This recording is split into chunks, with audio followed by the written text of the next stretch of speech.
jawab based on my experience, apa yang saya tahu je lah, boleh Ya, boleh. Of course, boleh, Puan. So, sebelum itu saya nak perkenalkan diri saya lah dulu lah, Puan. Nama saya Koi Shuang, and then saya sudah semester 4.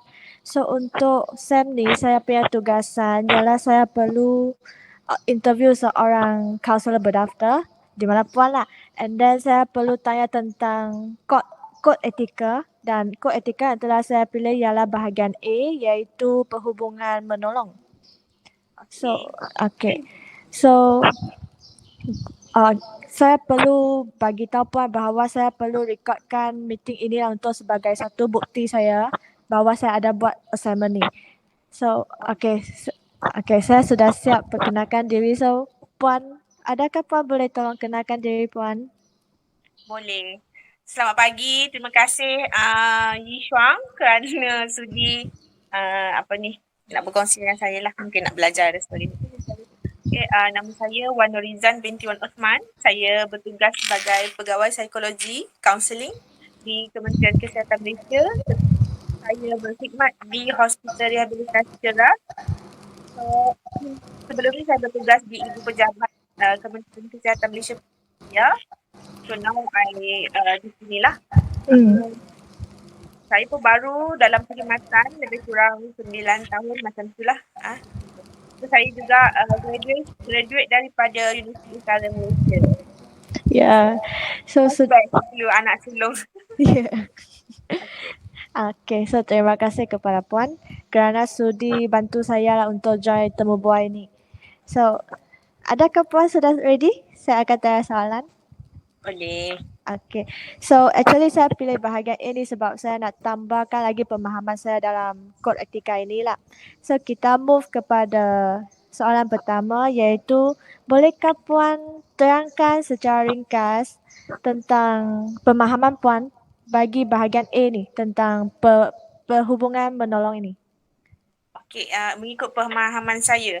Okey, Yishuang, saya minta maaf mungkin jawapan saya tak sama dengan jawapan dalam buku dan sebagainya. Saya jawab based on my experience sebagai practitioner lah. Saya pun dah lama dah tinggalkan buku, cuma kadang-kadang kita ada juga rujuk dan sebagainya.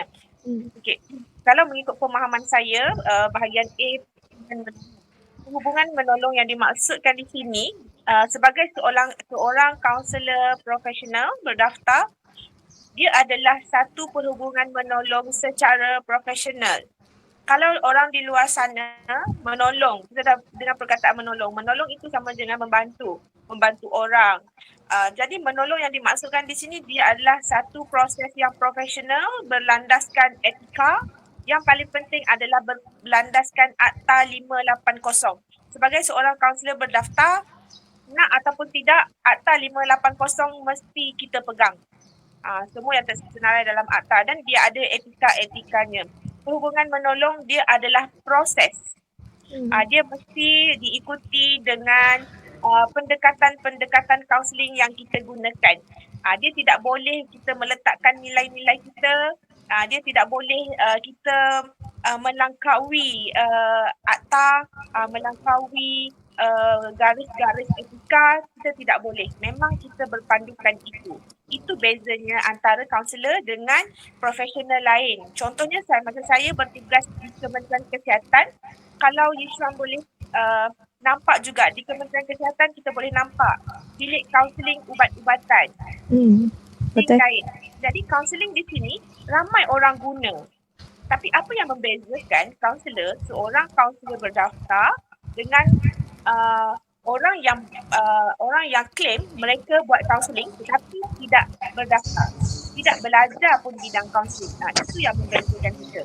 Jadi bahagian A, perhubungan menolong ini adalah itu, perhubungan yang berpandukan etika, berpandukan akta, mesti kita ada lesen dan dia adalah proses kaunseling mesti kita ikut. Means kalau kita nak counselling seseorang, kita kena based on akta ataupun etika yang telah kita kita kan terikat kepada etika tersebut. So kita kena follow itu dan sebagai pandang kita. Ya, betul. Itu adalah asas sebagai seorang kaunselor lah. Kalau kaunselor tidak ada asas itu, Jadilah kita seorang kaunselor yang tidak beretika. Dengan kata lain, lebih baik tak payah nak jadi kaunselor. Ya, faham. Okey, dan kita move kepada yang kedua. Dalam banyak kod etika ini, dalam kod etika perhubungan menolong, dia kan ada banyak perkara, banyak subsection. Berdasarkan pandangan Puan, subsection yang mana satu paling penting? Okey, dalam perhubungan menolong, untuk membina kepercayaan ataupun unconditional acceptance. Itu adalah perkara yang bagi saya penting.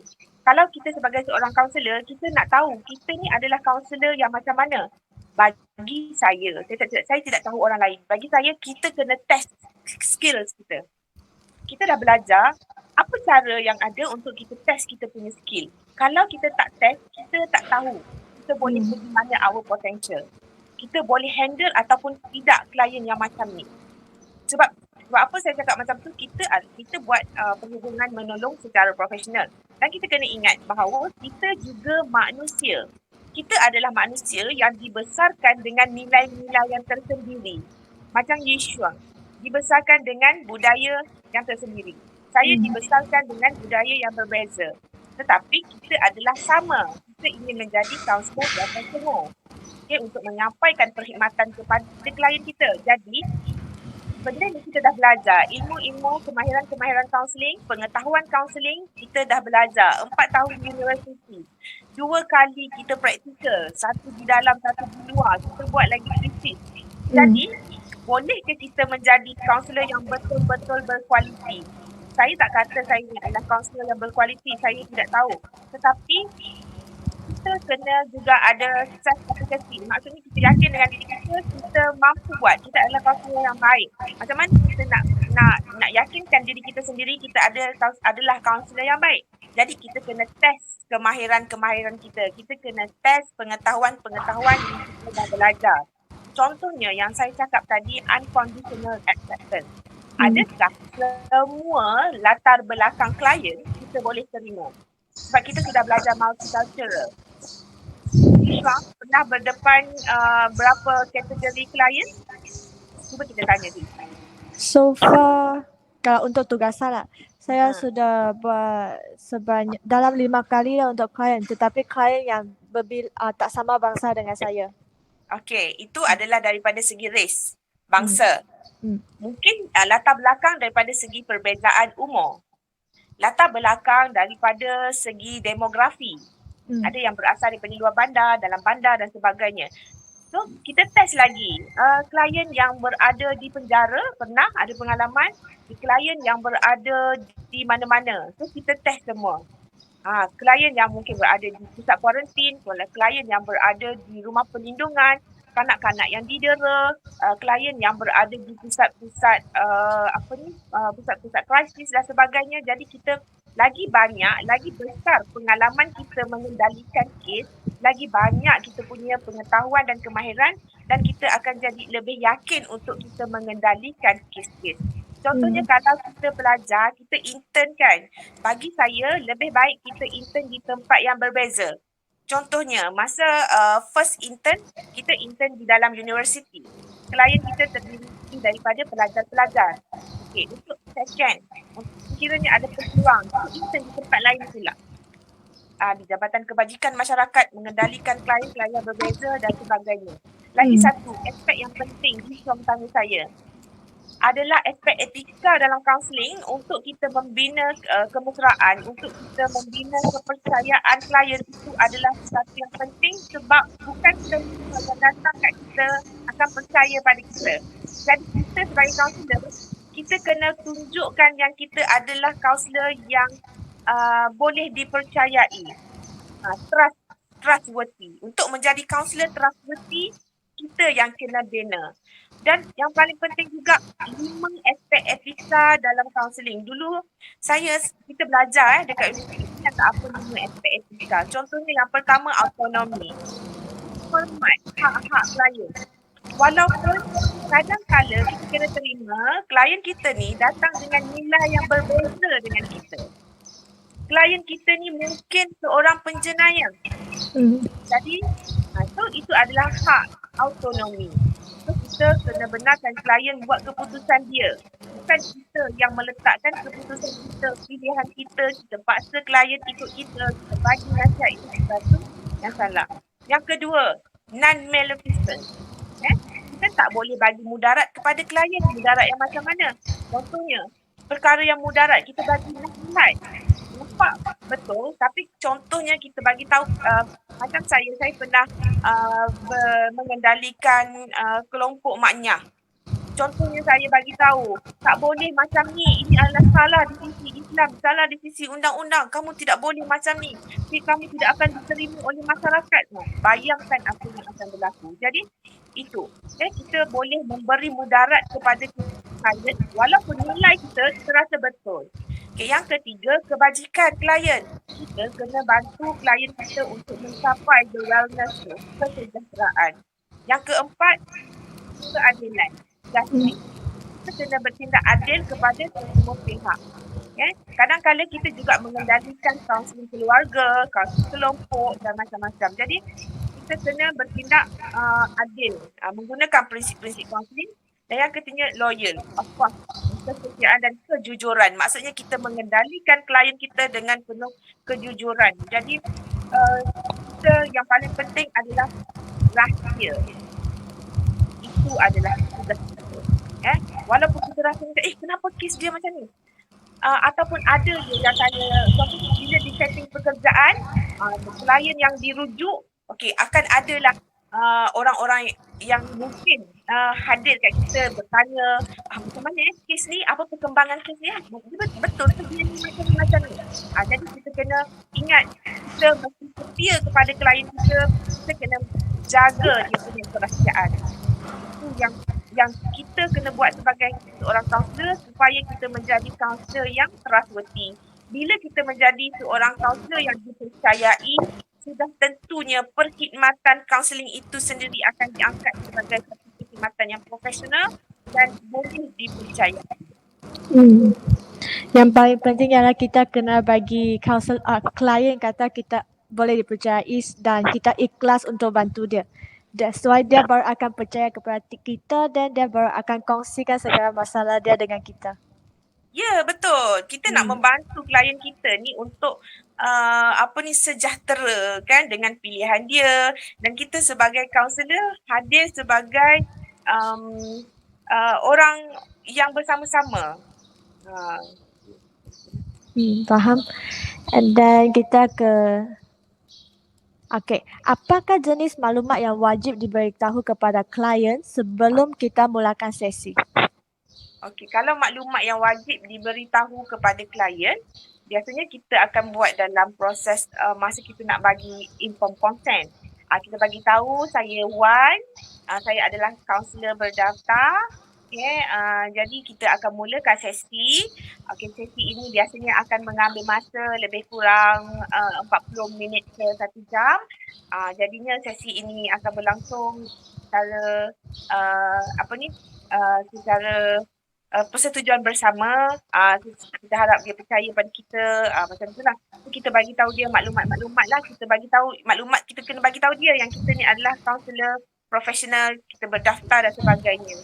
Dan kita bagi tahu juga dalam sesi ni ada maklumat-maklumat yang kita akan ambil. Maklumat ni untuk tujuan profesional. Dan mungkin dalam sesi ni ada soalan-soalan kita yang agak sensitif. Tapi kalau klien tak rasa selesa, boleh bagi tahu kita balik.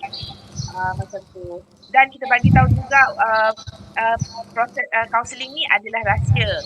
Tetapi sekiranya terdapat perkara-perkara yang melibatkan ancaman nyawa, yang melibatkan perundangan, jadi menjadi hak kaunselor untuk kita membuat rujukan.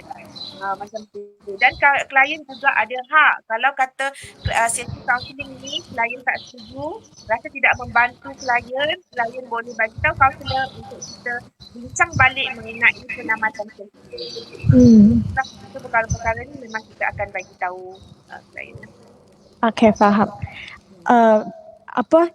Kita sebagai seorang kaunselor, kita tak boleh pilih klien. So macam mana kalau Puan dapat klien yang bawah umur 18 tahun and then dia datang jumpa Puan tanpa pengetahuan ibu bapa dia?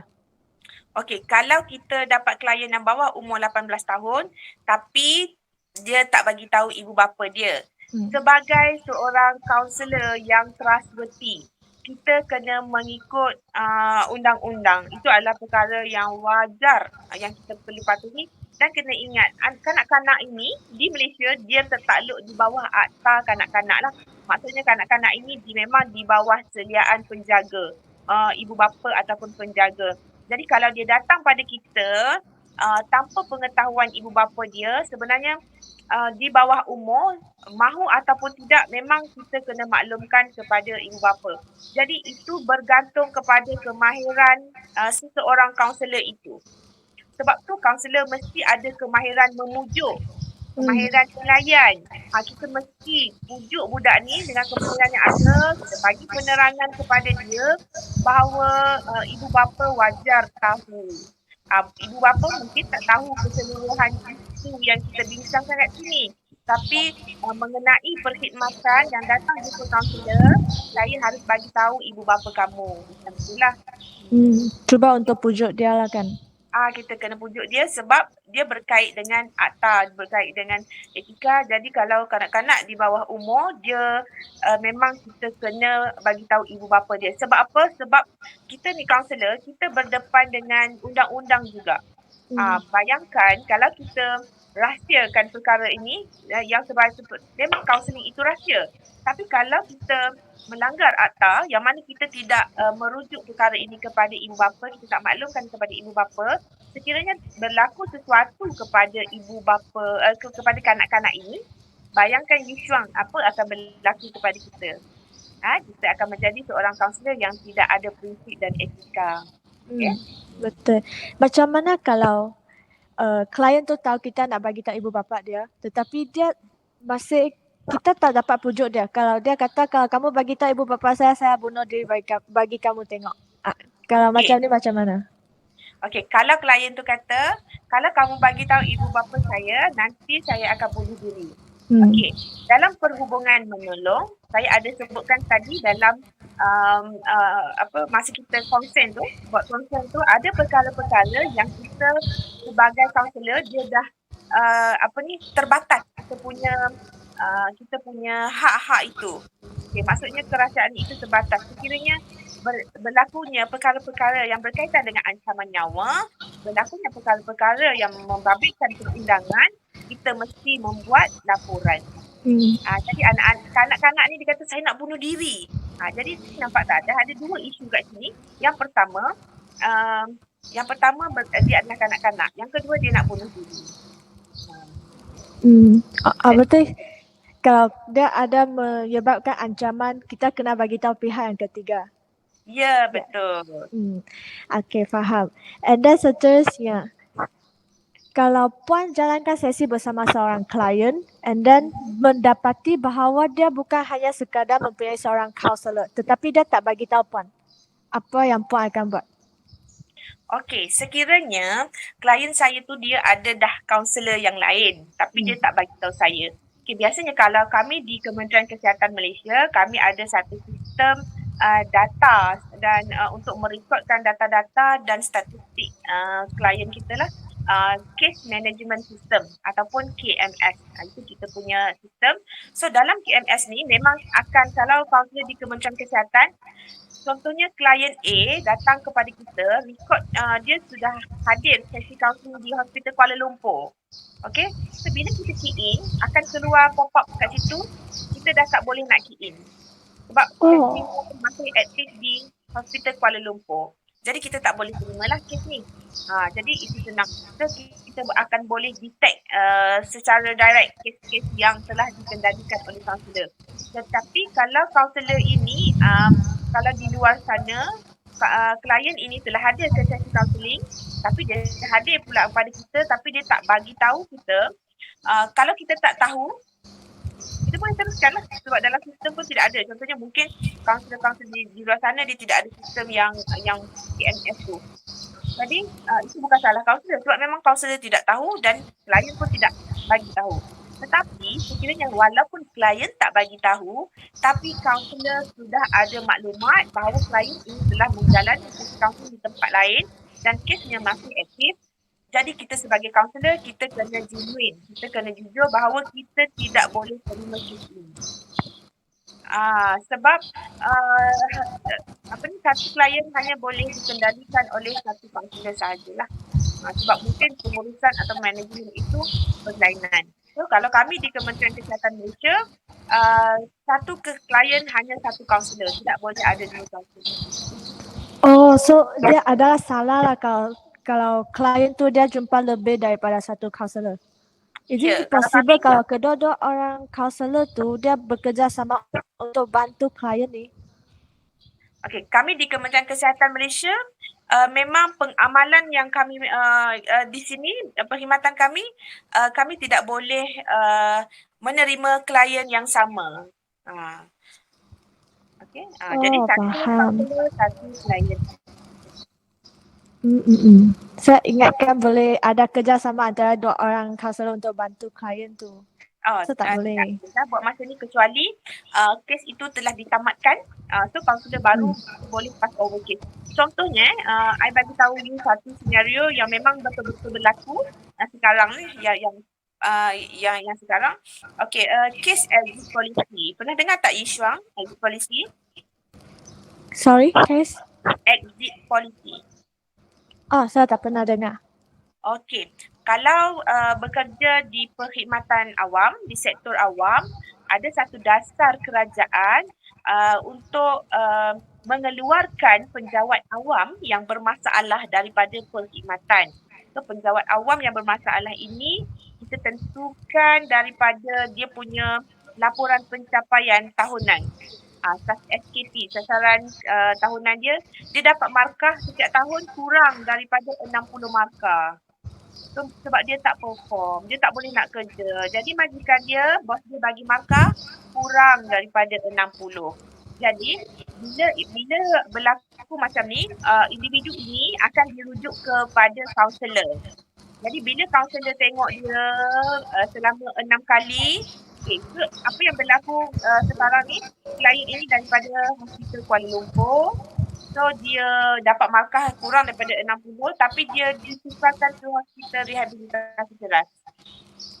Jadi dia dah ada kaunselor dekat Hospital Kuala Lumpur. So bila dia ditukarkan ke Hospital Rehabilitasi Ceras, kaunselor baru perlu dilantik sebab dah jauh. Jadi kaunselor di Hospital Kuala Lumpur pass over kes itu kepada saya. Dan kita akan maklumkan kepada bahagian sumber di Jabatan Kesihatan Negeri. Kes ini telah berpindah kepada saya. So akan dapat surat rasmi menyatakan kes ini telah dihantar kepada kaunselor Wala Rizal dan perlu dipantau selama 6 sesi. Macam itulah. Okey, faham. Okey, untuk soalan yang seterusnya, apa yang kita tahu, kita tak boleh jatuh cinta kepada klien kita sebab kita terikat kepada black and white. Macam mana kalau kita jatuh cinta kepada dia, apa yang kita boleh buat?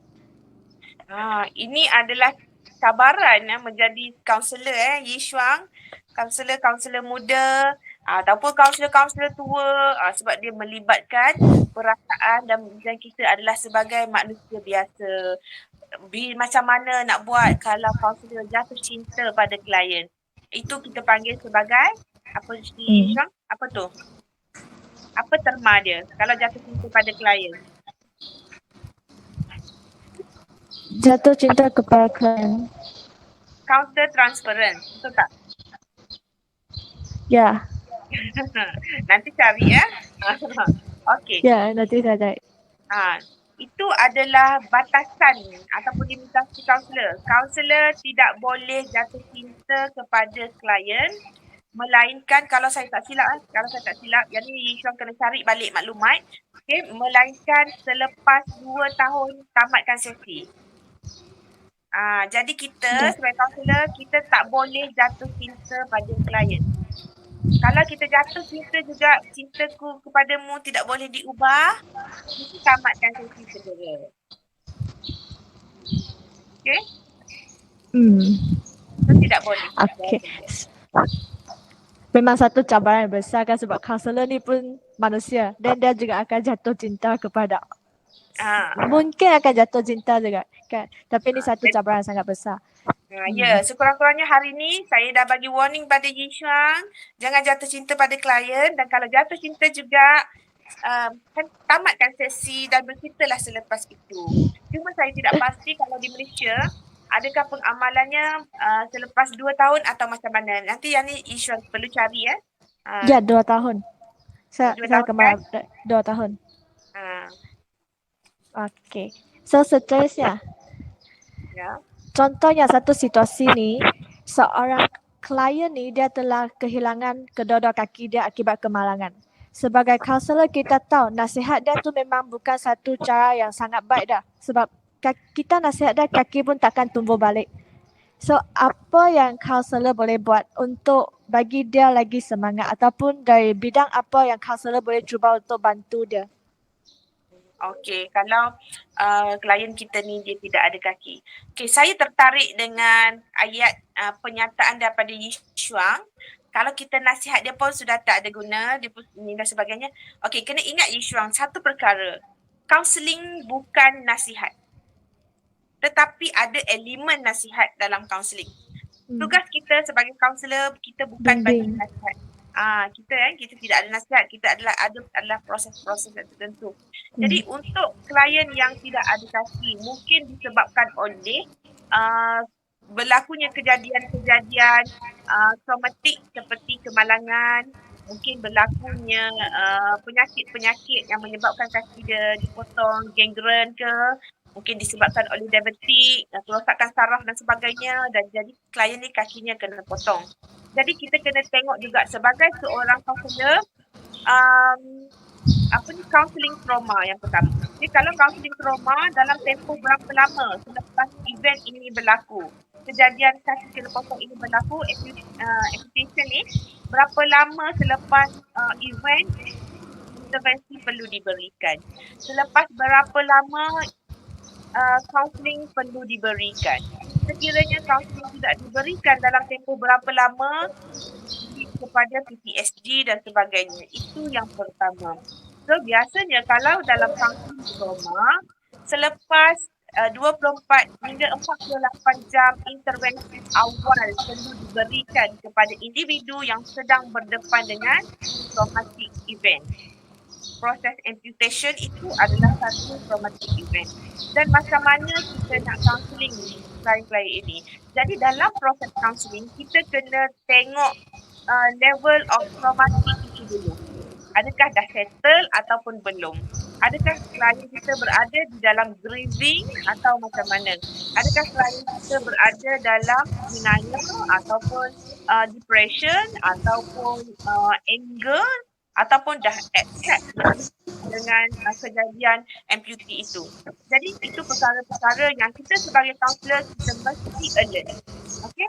Dan sekiranya ini kalau klien itu dia dah accept, maksudnya dia terima yang kaki dia dah kena potong, jadi kita boleh proceed dengan next. Apa yang klien ini plan? Itu yang terbaik.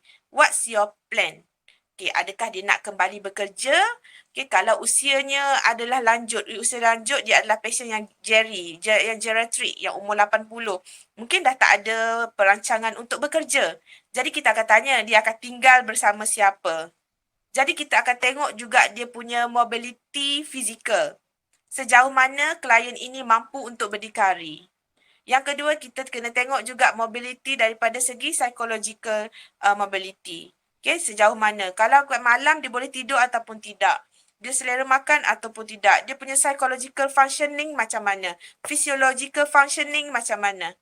Itu semua perkara-perkara yang kita akan tengok. Bukan saja kita bagi nasihat. Bagi saya itu adalah perkara yang kejam. Kalau kita bagi nasihat kepada klien, you tak boleh menangis, you tak boleh sedih, you kena berfikiran positif. Itu adalah salah. Sebagai seorang kaunselor, kita tak boleh buat macam tu. Kita tak boleh nasihatkan dia, you kena terima kenyataan bahawa kaki you tak ada, ini adalah hukum Allah pada you. Itu salah. Okay? Dan kita kena bantu klien kita untuk dia menerima realiti sekarang, hari ini, dan inilah dia yang berlaku kepada diri you. Inilah dia. Ini adalah realiti. Okay? Jadi, perlahan-lahan saya ada sebagai kaunselor, saya akan membantu you untuk you menjalani proses menerima realiti ini. Dia tidak mudah tetapi kita boleh cuba bersama-sama. Yakinkan dia yang kita ada bersama dia untuk dia meneruskan kehidupan dia dengan cara hidup yang baru. Perubahan, penyesuaian diri yang baharu. Macam tu. Okay, faham. Jadi kita bantu klien kita untuk mencari sumber-sumber yang ada yang dia boleh gunakan untuk membantu dia berkembang. Contohnya, bantu klien untuk bagi memahamkan keluarga dia. Okay, contohnya, bukan klien tak nak buat, jadi dalam keupayaan yang tengah berubah sekarang, ini adalah perkara-perkara yang klien boleh buat. Yang ini klien belum boleh buat. Ini adalah perancangan kita. Okay, cari support system. Yang kedua, kita bantu dia mencari sumber-sumber lain. Contohnya, rujukan-rujukan kalau tempat setting pekerjaan, rujukan ke sektor, ke badan-badan kebajikan, support group dan sebagainya. Itu kita boleh bantu bagi maklumat dan sebagainya. Okay, faham. Means kita boleh bantu dia dari segi sumber-sumber. Contohnya kalau kita boleh bantu dia cari sumber kewangan. Kalau dia sudah kalau sudah kemalangan dan dia sudah tak ada kaki, mesti dia punya pekerjaan dengan sumber kewangan terjejas. So kita boleh bantu dia cari sumber kewangan tersebut kan, dari mana-mana agensi. Betul, kita boleh bantu dia, kita cari maklumat, kita kongsi dengan dia dan kita galakkan dia untuk mencuba.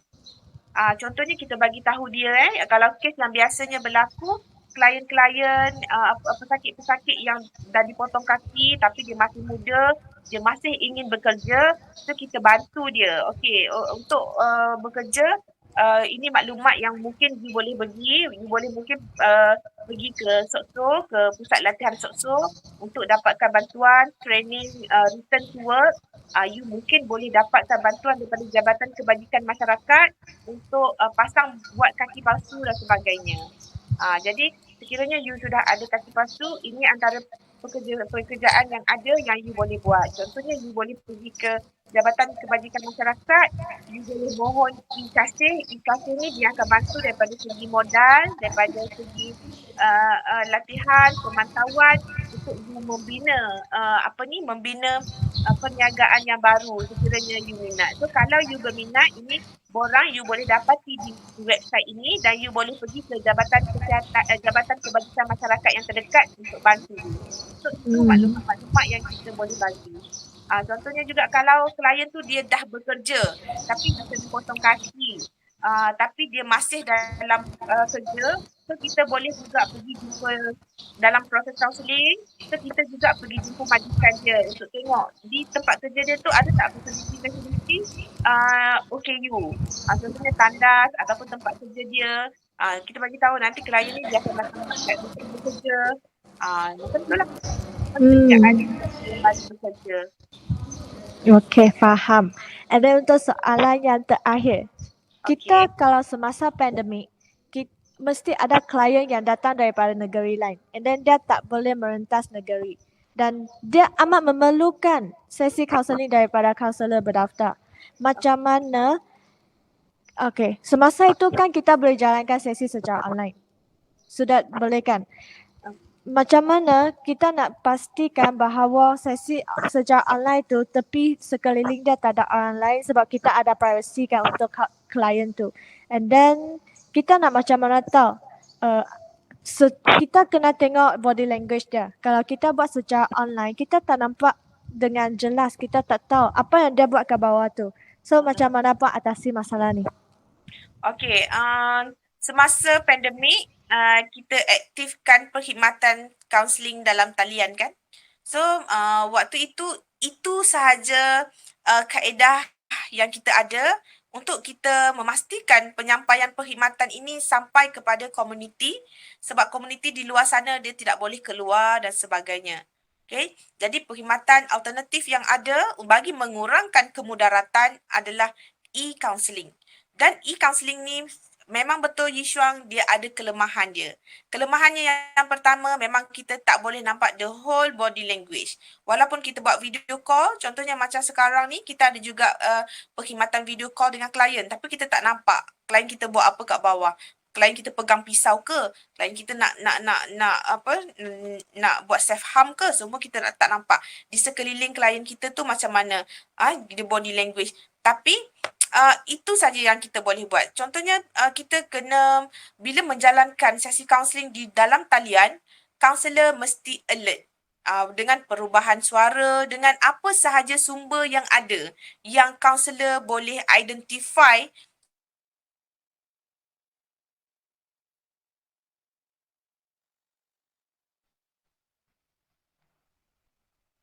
Okey? Boleh tadi ada gangguan sedikit. Ya, betul. Dan bila kaunseling dalam talian, dia juga ada kelemahan yang lain. Contohnya internet tak stable. Kalau klien-klien daripada pendalaman, Sabah, Sarawak dan mana-mana, so dia tak stable. So agak susah dan sebagainya. Okay, jadi apa yang kita boleh lakukan adalah sebab itulah di Kementerian Kesihatan ni telah telah menyedari bahawa kepentingan dalam penjagaan kesihatan mental ini mesti diambil sebagai sesuatu yang sangat penting, kesihatan mental di komuniti semasa pandemik. Sebab itulah inisiatif yang diwujudkan adalah menyediakan perkhidmatan kaunseling di klinik-klinik kesihatan yang ada di seluruh Malaysia. Jadi sekarang ni untuk makluman Yishuang, kita ada perkhidmatan kaunseling di klinik kesihatan. Sebelum ni memang tidak ada. So semasa pandemik 2019, 2020, 2021 sehingga sekarang memang ada perkhidmatan kaunseling di komuniti. Sebab kita nak memastikan perkhidmatan kita sampai kepada orang awam. Semua orang boleh mendapatkan perkhidmatan. Kalau dulu nak dapatkan perkhidmatan kena pergi hospital. So, sangat susah dan lambat. Jadi, memang perkhidmatan kaunseling di dalam talian, dia memang ada limitasi dia, dia banyak kelemahan dia. Tetapi, itulah sahaja sumber yang kita boleh gunakan. Mungkin kalau di Perkama sendiri, yang bagusnya Perkama sendiri, dia telah mengeluarkan buku untuk panduan adik-adik. Ni saya tambahan sikit iklan ya. Okay. Untuk adik-adik tambahan buku. Kalau Yishuang boleh dapatkan dekat website Perkama, bantuan asas psikologi dalam talian. Sebab itu kalau yang kami lakukan di talian, dia tidaklah kaunseling. Kalau semasa pandemik itu, dia ada dua. Yang pertama, kaunseling dalam talian. Yang kedua, sokongan psikososial. Okay, sokongan psikososial ni kita bagi maklumat kepada klien. Klien tu mungkin call kita sekali saja. Tapi kalau e-counseling ni kita dah tetapkan, okey, sesi seterusnya kita akan bagi masa 2 minggu, kita akan bagi you tugasan, you selesaikan tugasan ini, kita akan follow up balik dalam tempoh 2 minggu. Sehinggalah selesai. Okey. So ada dua jenis perkhidmatan iaitu e-counseling dan juga talian sokongan psikososial. Okey? Okey, faham. Ya? Dapat tak? Dapat. Saya dapat. Dapat banyak informasi actually. So kita boleh nampak sejak daripada pandemik ni banyak klinik untuk counselling ni memang semakin banyak lah sebab ya memang dalam pandemik ni banyak orang yang menghadapi masalah mental ni. Cuma tengok mereka berani atau tidak je untuk jumpa kaunselor untuk atasi masalah tersebut. Betul. Sebab stigma dengan mitos orang yang menyebabkan mereka tidak berani. Betul. Sangat betul. Stigma tu masih menebal dalam masyarakat kita. Jadi kita sebagai kaunselor-kaunselor, terutamanya kaunselor-kaunselor yang muda, adik-adik yang sedang belajar dalam bidang kaunseling, yang bakal menjadi kaunselor berdaftar, mungkin lebih tahu mengendalikan teknologi baru, contohnya TikTok, Instagram dan sebagainya. Jadi sebarkan kepada masyarakat, berjumpa kaunselor tidak semestinya kita adalah orang yang bermasalah. Berjumpa kaunselor adalah untuk kita develop kita punya potential. Jadi datanglah berjumpa kaunselor. Buat video-video yang sebegini, sebarkan kepada masyarakat. Buat video-video yang menggalakkan kaunselor-kaunselor yang dah ada untuk menjadi kaunselor-kaunselor yang beretika, yang berprinsip dan kaunselor-kaunselor yang profesional. Ya. So, itu sahaja soalan yang saya akan tanya pada hari ini dan saya memang dapat banyak informasi berkaitan dengan bahagian A perhubungan menolong ni. Memang banyak benda yang telah saya belajar dan banyak input yang saya dapat. So, terima kasih kepada Puan kerana sudi bantu saya dalam assignment ni dan hadir temu bual pada hari ini lah. So, sebelum kita tamatkan, kita boleh tak tangkap gambar sebagai bukti? Boleh, Yishuan? Okay, so ready? 1, 2, 3. Okay. Satu lagi. Satu. Okay. 1, 2, 3.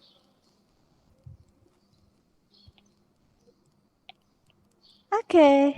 Okay. So, terima kasih sangat-sangat kepada Puan kerana sudi bantu saya dan saya juga minta maaf lah sebab saya tahu Puan sangat busy. Saya ada nampak kat story WhatsApp Puan bahawa Puan ada banyak aktiviti. So, sangat terima kasih kerana boleh luangkan masa dengan saya lah. Tak apa Yishuang tu, saya harap saya membantu Yishuang hari ini. Saya minta maaf kalau ada sebarang kekurangan. So, saya doakan Yishuang untuk Yishuang menjadi seorang kaunselor yang profesional, kaunselor yang berjiwa kaunselor yang ada unconditional affection yang menjadi kaunselor yang trustworthy. Mana tahu ada jodoh, ada pertemuan, panjang umur kita berjumpa di sini. Okay, insyaAllah. Okay. Terima kasih Puan. Saya akan berusaha jadi seorang kaunselor yang profesional. Yay. Okay. Thank you. Thank you. Bye bye.